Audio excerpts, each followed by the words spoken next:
Here we have a 47XL and a trailer, and what is this, 6 by 12? 6 by 10. 6 by 10, okay. And you can see, you can get everything in here. We've got a built-in shelving, we've got a 100-gallon freshwater tank and demand pump, we got the hose reel, 300 feet of hose and the reels, and you've got the 100-gallon tank in the back with the pump out, rotovac. You got plenty of room to do all this. This is just to kind of show that you can get a lot in here, even with a big console, the 47, the tank. It really fits nice into a trailer unit.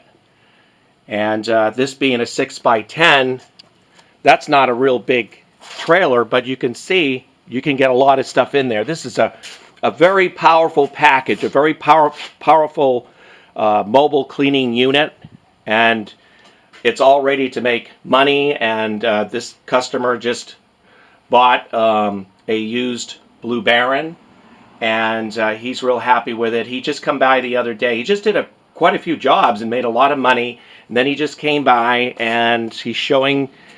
He'd been really busy, so he didn't really have time to tidy up, but he was just enormously busy with this power unit and the extraordinary heat that we get out of these Blue Barons.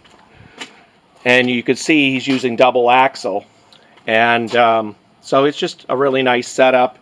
He's very happy with the performance. We do sell used Blue Barons, and so on rare occasions we do get them in, especially if the partnerships are falling out and they decide they take a different direction in the industry. So it's on rare occasions that we may get a Blue Baron. Usually most people just don't want to get rid of them. They just want to keep them, making money. We also have the Aviator 36 coming out very soon. And call us today at 727-505-2989. And we'll answer any of your questions. Come down and demo our units. We'll talk to you soon. Thank you.